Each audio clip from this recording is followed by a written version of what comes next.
of American Eagle Gold Corp, AE, on the venture, and we also have VP of Exploration on here. Hi, Neil. How you doing? Good. Is that your official title, the VP of Exploration, or do you have some other title? I mean, no, it's nothing's official yet. There. I mean, I've essentially been acting in that capacity for the last couple seasons, but not formalized. Technically, project geologist, project leader, project manager. Project leader. Okay, yeah, that's perfect. Well, welcome, guys. I saw your news last week that you put out. You're starting the property-wide 3D IP, and that seems very exciting because you're going to have a lot more coverage across the property than you did last year, and you guys are going to start to drill in a couple weeks, I think. So, Tony, why don't you tell us about what's going on at AE? Yeah, I think you just told everyone, and we did last week in the news release. But the main purpose of putting out that news is just remind people, look, our heart's beating, and we're going to be drilling soon. So it's been 4 months since that great drill hole came out, 2317, and the stock has performed very well. And we just want to remind people, like, we will be drilling, and news flow will be coming out furiously, and we're basing these drill holes on copper and gold geology, which is what we've never done before, but. Look, I can give layman's terms or high level idea of why we do the IP. IP was very, very valuable for us at the end of our season. Had we not had the IP, we might not have drilled that hole 2317. We discovered something new. Historical IP was short lines. Short lines mean you see shallower underground. Longer the lines, the deeper you see. So we did 3 deep lines last year. It only covered a small area of our property. So sometimes IP works. Sometimes it doesn't. This time it seemed to work, so we're willing to put a bigger investment into it. So we're adding another 9 lines, and we're going to see transparency across our entire property down to around 500 meters. But look, I'm a bean counter. Neil can give kind of more of a better exact idea of the science why we're doing that. So Neil, jump in. Yeah, basically there was a very, very good correlation last year with the IP, specifically where the broad pyritic halo meets the middling chargeability response that flanks the porphyry intrusion. So there's a really good coincident IP anomaly there, shallow. And when we integrated the deeper seeing survey we did last year, we saw a very strong correlation with this zone of the shoulder response. And that's in part, what led to the targeting of hole 17. So we have a much better idea of where the actual orientation, how this shoulder zone is oriented around the porphyry in stock, and that's going to help us target. And so this expanded IP survey is really going to help us further refine that targeting as we look to both infill between the north and the south zones, which is priority 1, and then start expanding down to the south and to the north. There's a lot of room left to test at depth, and a lot of really good indication that what we are looking for is quite potentially down deep. So yeah, the IP is going to be a huge part in refining that targeting and getting the the final targeting model out before we start drilling in about a month. Okay, starting to drill in about a month. So you're doing the IP right now, so you don't really have the results of that yet. It's too soon. But I noticed a slide in your presentation about the signature on the east is the same as it is on the west. And I mean, that to me seems like you have the potential to double the tonnage there if you drill in the east. But what I just heard you say is you want to focus still on the west to tie in the north zone and the south zone, and then also go over south of the Babine porphyry stock and sort of test that area around hole 9 from last year, which also seems very exciting to me. That area in the south of the porphyry stock, can you tell us a little bit more about that? Like, what are you seeing that maybe you didn't know when you drilled hole 9 last year? Well, hole 9 was so far away, both on surface and at depth, from any other historical drilling that we didn't have a great idea of what we would hit. The reason that hole was targeted is because in the shallow IP, it was at a very similar position to the favorable zone where we were hitting mineralization along the western side of the intrusion. So it was a good distance from the porphyry stock, and it was within, at least on surface from that shallow IP, a favorable IP position, kind of in between the chargeability low and the chargeability high. We drilled it towards the porphyry stock because we wanted to see what exactly the orientation of the porphyry stock was doing at depth out to the east, because we didn't have any info. And so we got some good geometry info on that. It's still very steeply dipping, subvertically in place.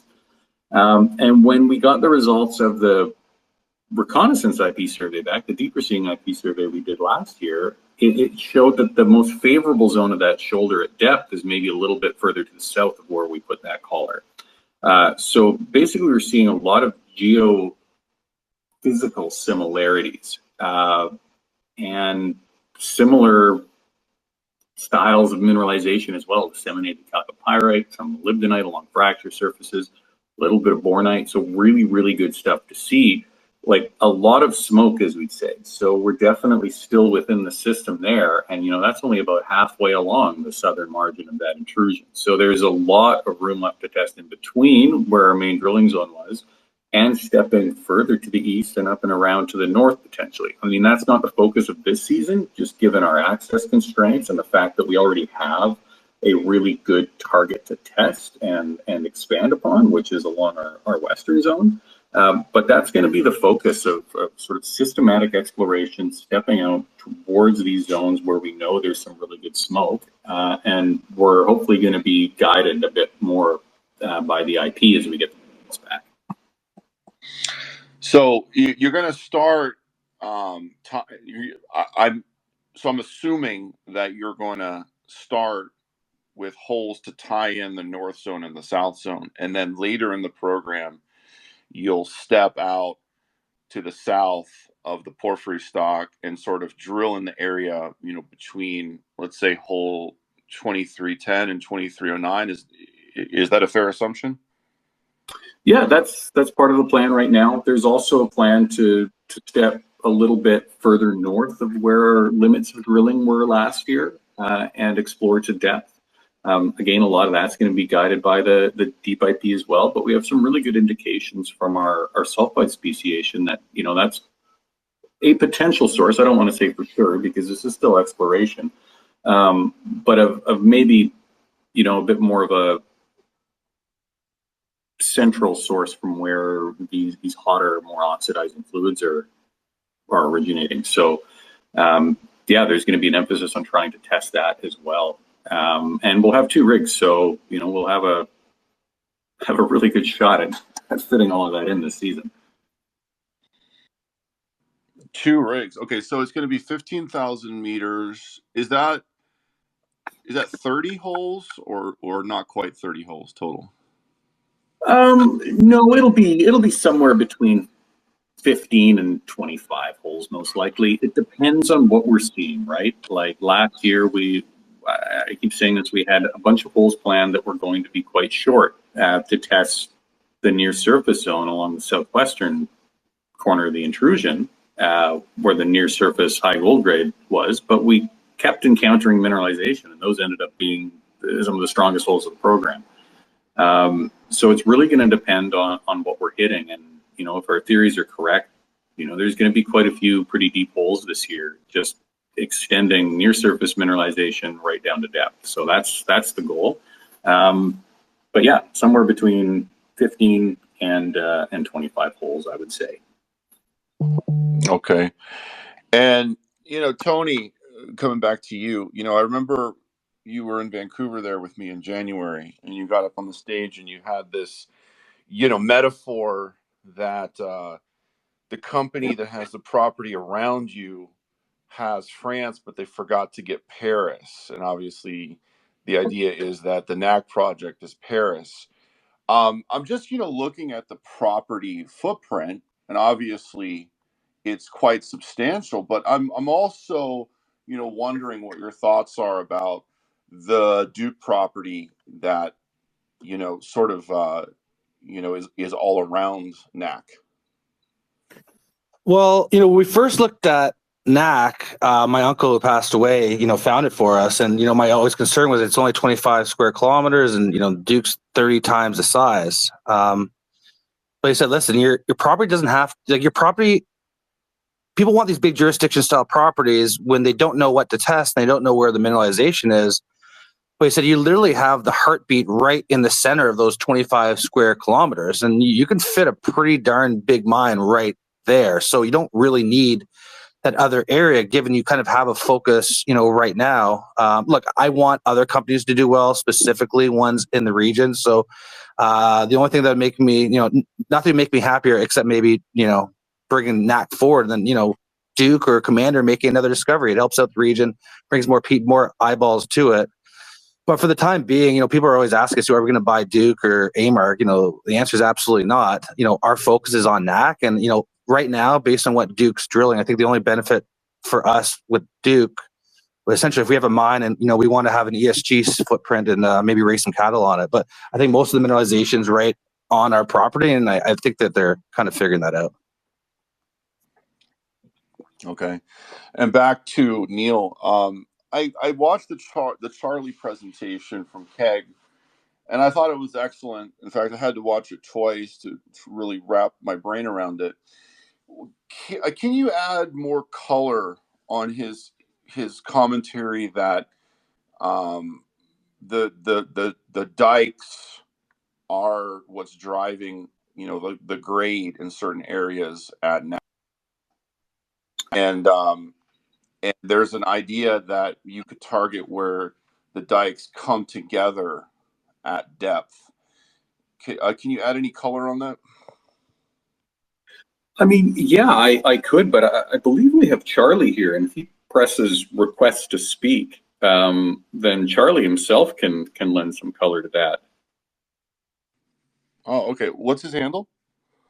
Just Charles Gregg. So to speak on a space, he has to follow me, and I have to follow him. So I don't think that we have that. Charles Gregg. Okay, so I'm going to follow him right now so he could follow. Oh, no, there's an American football playing Charles Gregg. Which Charles Gregg is it? Oh, dear. Let me see if I can. Charles J. Gregg. Charles J. Gregg. Okay, he's got to follow me. Okay, Charlie, if you can hear this, click on Goldfinger's profile there and CEO Technician. CEO Technician, there we go. So it's a new Twitter account. Charles, 4 followers. Boom.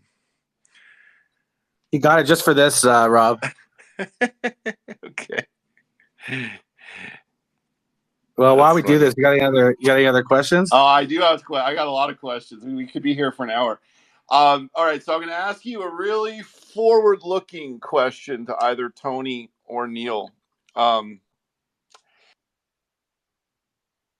I'm just curious as to total tonnage, just sort of ballpark. And I know it's way too early, and we can all make our own calculations. But what is your sort of goal? Like, achieve a certain level of tonnage, and you will have accomplished what you set out to. What are you seeing, and what is your sort of pie in the sky in terms of total tonnage here at NAC? Yeah, look, I'll kind of backwards into that question. My goal is not to create a mine. Like we're not in the mine building business. We're in the exploration business to find deposits, which I think we're well on our way to do. We got 2 of the brightest geologists in the province, and Charlie and Neil working for us. My goal is to create a liquidity event, create shareholder value, so all shareholders can get out at a much higher price. And for me right now, like forward-looking statement, I want to get to at least that $500 million valuation. If we get to 500 million, maybe I'll want to get to $1 billion, but kind of focus on one thing at a time. And I think to get to that valuation, you got to be at least a 500 billion ton deposit, probably pushing a billion ton deposit.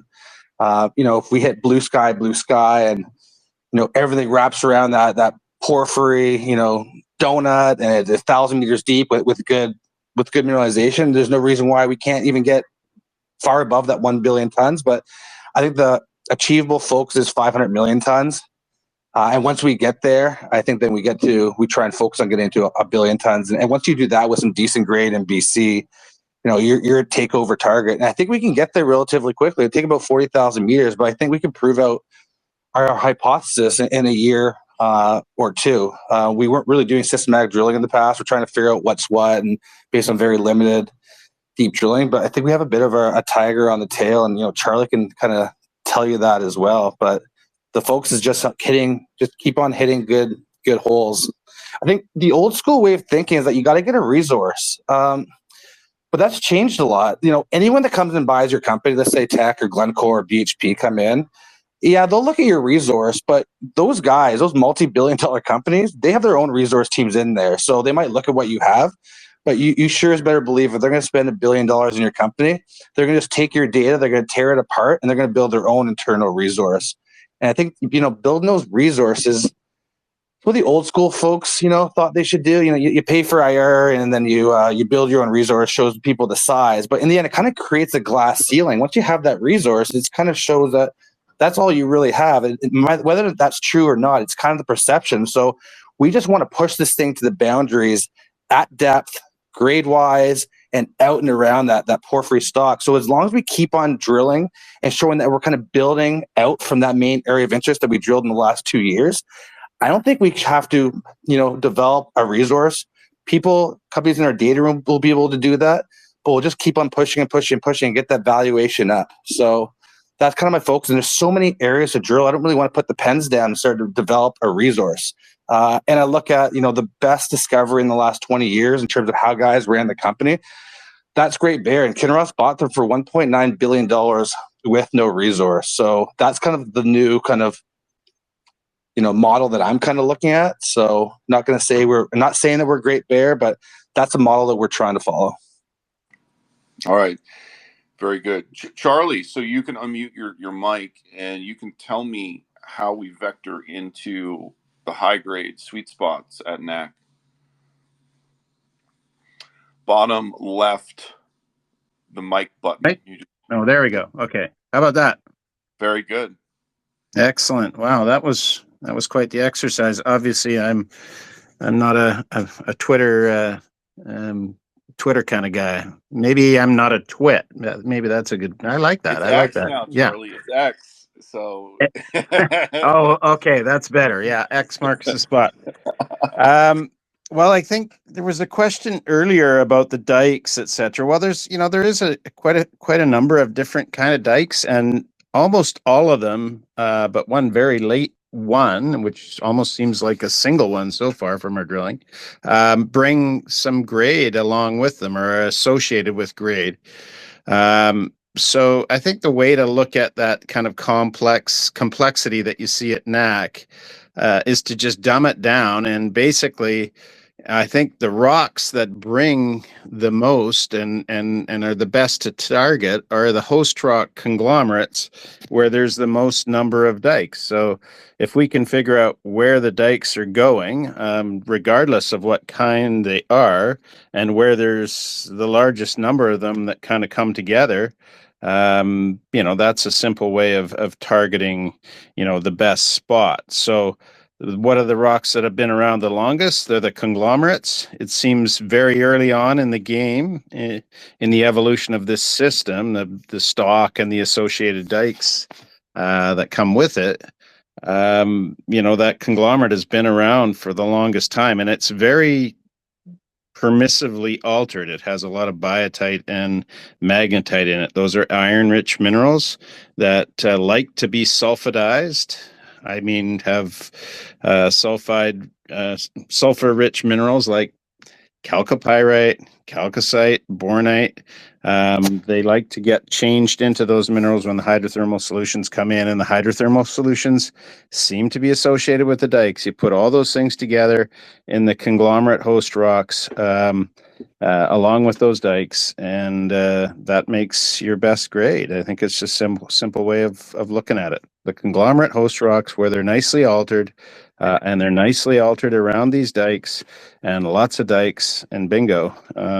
That would be your sweet spot. But even when you're not right on the sweet spot, you know, that those rocks can still make ore. So you have enough sweet spots in there and big enough ones, and you're set. And we have a lot of good signs that we're onto that, you know, along the length of the trend that we've drilled so far. So that's kind of why we're focusing on that. And if we just understand that better, understand that trend better all the way to depth with some systematic drilling, you know, we'll put together a very nice large mineralized area of rock, and that's your resource. And people should be able to do the calculation back of the envelope themselves and probably come pretty close to nailing what it is. So, you know, as a, you know, non-geo that I am, but somebody who follows a lot of companies and has been around for a while in the sector as an investor, something that stands out to me about NAC is the gold to copper, you know, ratio is higher than a lot of porphyries that I've seen, especially in BC. And also the fact that you have chalcocite, you have bornite, and you have chalcopyrite. So you have all these heavy copper bearing sulfides present. And then it tells me that this is a very strong you know, system. And then, you know, all the core picks you have on your site, I mean, it looks special to me. And obviously I'm an amateur, but it like, to me, it stands out. What can you tell us about what the gold is telling you at NAC?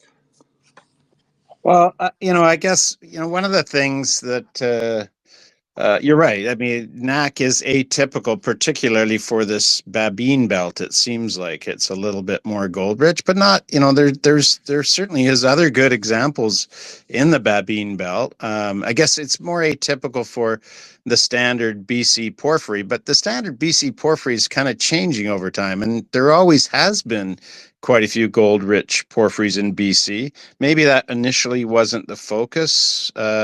Back in the day when most of those mines were developed. I'm thinking about, you know, Afton versus New Afton. It got more gold rich as you went down. You know, I think you could probably say the same thing about Red Chris, but a lot of the, you know, the Golden Triangle porphyries are very gold rich. So maybe the conception comes from something like Highland Valley, which of course is the biggest producer in BC, and it's pretty gold poor, but it's in a very nice spot. And that was sort of the main driver initially. But there's other ones even down south here, you know, not far west of where I'm sitting right now in Princeton. That's a gold rich porphyry, but they're older ones. And you know, I think it's almost a misconception, but you know, the gold rich thing is kind of associated partly with higher potassium systems, and it looks like NAC is one of those. But yeah, I think it's almost a misconception more than anything. But NAC definitely has some really gold rich parts of it, and even the more copper rich part that we've drilled so far, the North Zone, still has gold with it. And the, you know, zonation, so you're finding more gold higher up, you know, near surface, and it seems like the copper and moly grades might be improving at depth. What is that indicating to you? Well, I mean, that in part, I don't think we fully understand that. And I mean, that's kind of the exciting part about this is, you know, as we go, we're still gaining more and more understanding. I don't have a great understanding of that South Zone near surface. We haven't fully outlined it. We don't really see much like it as we go down, and we do still have gold rich parts of the system as we go down. But that one is initially what I thought it was a quartz chalcopyrite stockwork, but it actually has some bornite in it. I was looking at one of the holes again for the first time. I think it was hole 1 in detail, and I thought were quartz chalcopyrite stockwork veins, and stockwork is kind of crisscrossing veins that are fairly abundant, and they go in, they're in different orientations, so it looks like like I say, a crisscrossing kind of thing, but we don't see that deeper. It's a bit different style, so we haven't really tracked that out, and certainly that has bornite in it, and I thought initially it was just chalcopyrite, but again, it's that seems to be, whether it's related to a certain style of dikes, I'm not sure yet. We have to look at that in a little more detail. These things just keep evolving and becoming apparent, and I didn't really recognize that. They don't have, like you say, those beautiful veins with the bornite down deeper. They don't look the same. The ones in this stockwork, the bornite is just very fine grained in the veins, and not solid bornite like some of those beautiful pictures that Neil's posted on the website. It's a different style of thing, and just another feature of NAC that is kind of atypical, where parts of that system are different from place to place and makes it very special, and special and unusual deposits tend to be pretty good in general. Yeah, absolutely. The more you work them, the better they turn out to be, and that seems to be the case, with NAC, at least, for the last couple of years. What the American Eagle team has done. Let's open up the floor to questions from the audience, and I'm gonna throw one at Tony while we wait for people to try to speak. Tony, so just give us an outline of the news flow, rough outline of what we can expect from AE over the coming months. Okay, forward-looking statements. Don't take my word for it. I'll give you a slight kind of outline for it. Well, first of all, I think Neil and Charlie did a great job on the call. Where we our main map guy, we're finishing up some images, so we're doing a big Zoom on Thursday. Anyone's allowed in. We got to sign up on our Twitter, but we're going to give complete images of where we think we're drilling, and Charlie's going to give some further background on the age dating and why that's important for this potential deposit. But in terms of news flow, RIP should be done within 2 weeks. I'm guessing it's going to take a week or 2 weeks to process it. Our first news release is going to be out, let's call it 3 weeks from now, 4 weeks from now, is going to be information on our IP and how it may or may have changed our kind of original drill program. And that will be a full kind of release about our drill program, etc. So let's call that 3 weeks from now. I would say within a week after that, we're going to be announcing, drills going into the ground. Mid-May, so between May 15th and May 22nd, drills are going into the ground. And then, probably between 4 and 6 weeks after that, our first assays are going to come out. And you better believe we're going to be focused on, some places where we think we're going to have some great mineralization, also build out the scale. And I would say, look for kind of a news release every 4 weeks with some assays. And, don't be surprised if there's some surprises along the way with our company. But, we'll probably put out drill holes. We'll probably batch them between, 2 and 3 drill holes at a time. If there's something exceptional or material, obviously we'll put that out on its own. But we don't want to live or die by a single drill hole. Combined, they kind of tell more of a story, and especially when you're having multiple rigs out. And then, hopefully we'll be able to expand our program. So right now we're looking at 15,000 meters, but we'll see what happens with the warrants, which are going to come due very soon. About 85% of them have already been exercised. All of our big warrant holders have exercised their warrants. They've held on to them. We've had calls and meetings with them. Then we'll see what happens. But, there's going to be a lot of news, and ideally maybe even doing winter campaign, drilling all the way throughout the year, so that next year we're not just grinding and trying to kind of keep people in the story. We'll continue to have news all the way until we kind of start, the new program again in May. But, starting from 3 weeks from now, we should have pretty decent news releases on a monthly basis. And then in between that, myself, Neil, and Charlie will give some further insight and trying to kind of layman's terms it to the investors to try and tell them what it means and why it's significant. But we're extremely, extremely excited about this drill program. Can't really sleep at night. I can't really sleep at night. Yeah, it's exciting, and I just heard you said that you're really considering the possibility of going year round at NAC. So, you're accelerating this to a new phase, a new level. It sounds like, because of the level of confidence that you have in what's in the ground. Nate Smith, if you want to say something or ask a question, I added you as a speaker. Yeah, thanks. Can you guys hear me? Yes, sir. Yes, sir. Oh, right on. Yeah, thanks for that. Yeah, I submitted a couple questions there for the Thursday presentation. I'm looking forward to that, and the hard work you guys have been doing. Nice little summary and then a kickoff of the year.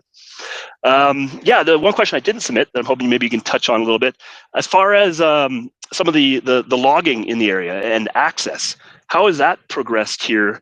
And have you guys been given an outline of what's going to be logged up to potentially create access to some of the areas of interest for drilling?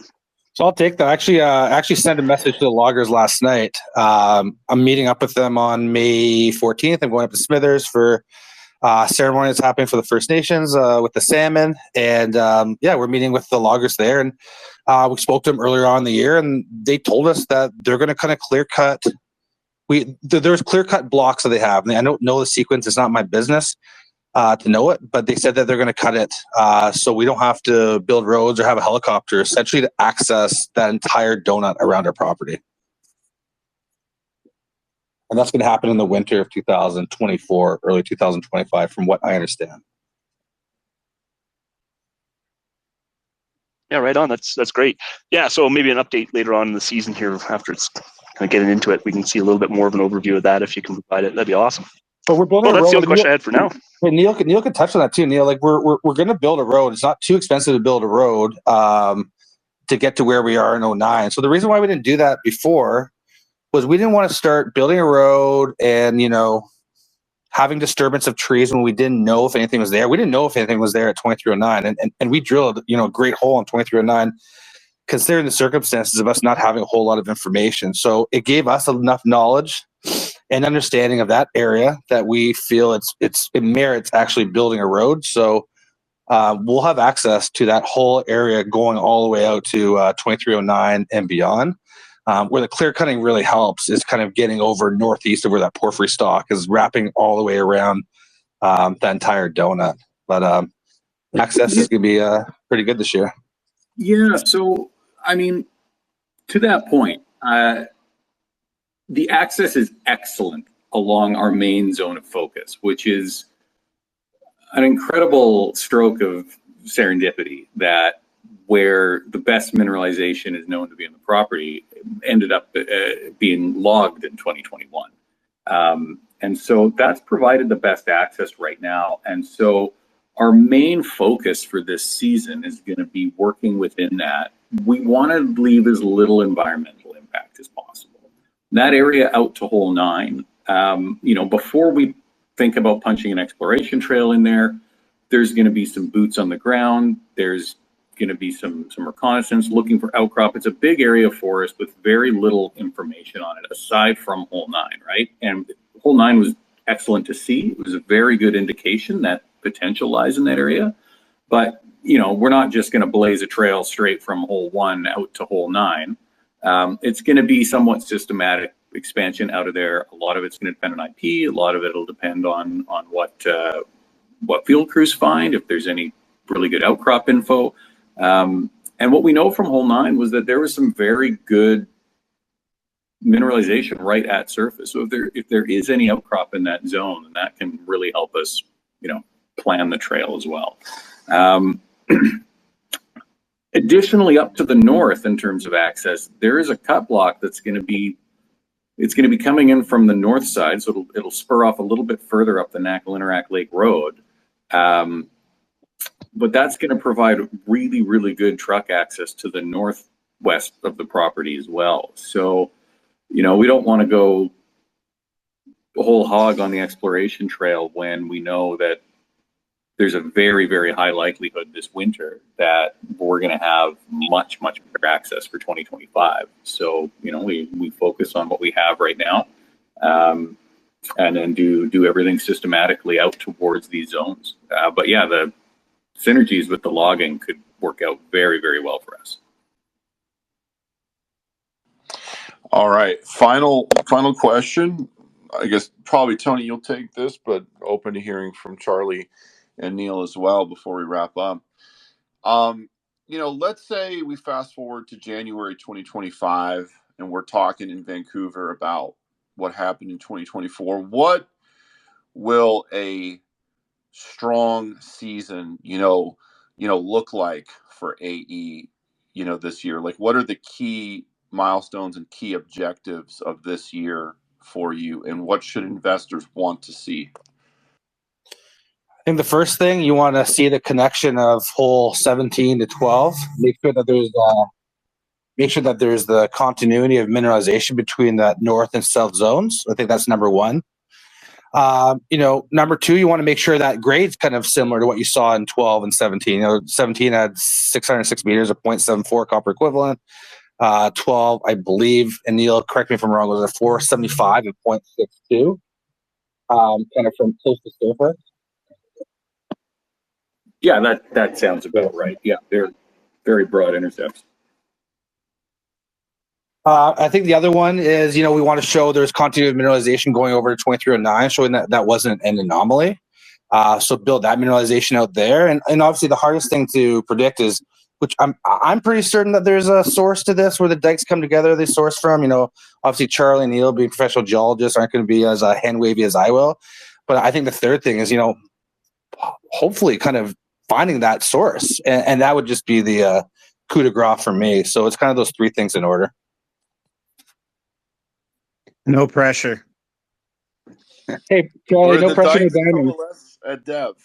Yeah. So I mean, are you going to actually go for that? Or are you going to drill a couple of holes deep? No.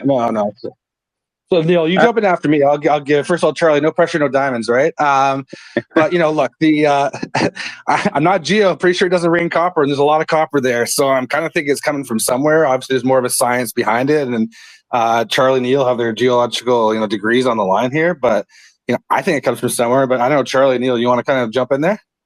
Yeah, I'll jump in. It's Charlie here. I guess what will happen when we drill systematically, across that zone between the north and the south zone. So let's say between 12 and 17, is we'll gain a better understanding of what's going on here, and we'll be collecting that scientific kind of data, whether it's sulfide species, grade. Still, you can look at grade as a scientific kind of data. All the geochemistry, the lithologies, etc. We'll gain a better understanding of that system, and that'll help us direct from what we know as the best part of the system so far, the overall Babine porphyry stock related system, and this north-south kind of trending zone out to the west of the main stock as we know it now.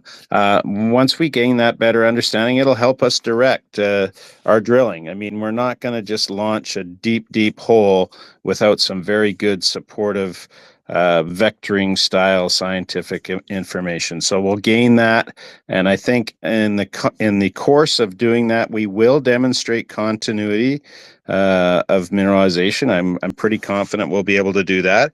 I don't think it's going to be necessarily continuous high grade from one hole to the other. I think we've shown that it's going to be some very large, nice zones of high grade mineralization. Maybe not even as it could even be higher grade than what we've hit so far. Maybe it is, maybe it will be, maybe it won't, but it will have a lot of supportive and ore grade mineralization enveloping those higher grade zones at the very least. So I think we'll show a very large and very attractive and very mineable system just by doing that systematic drilling, gaining more of an understanding of the entire system that we can then use to step out. And I think that would be the most prudent way to do that. Drive our step out drilling, with good science. And, I look at some of the shallow drilling that's been done by historical operators, such as to the south, in particular, and I see some pretty good intercepts and some pretty decently broad intercepts that would really make say a new discovery elsewhere in the province look pretty darn good, and those haven't even been followed up on. So I think we can use that understanding to approach these other areas of the property that have already shown promise. So that's the way I look at it. I think what Charlie's trying to say is that we're going to keep them, around 800 meters. But if you see us do a 1,200 to 1,500 meter hole, maybe that's a little dog whistle to buy the stock. Because tell you one thing, we're not drilling a tunnel to China. We're not drilling a tunnel to China. Oh man, love you, Tony. Thanks, guys. The American Eagle Gold team, Tony, Charlie, and Neil. Always great to speak with you. Thanks for this update. I'm looking forward to Thursday. I won't be on, but I will definitely, listen to it over the weekend. And best of luck this year. I'm cheering for you and praying, and keep doing the good work. Okay. Yeah, thanks. Thanks, Cheers, guys. Rob. All right. Have a great day.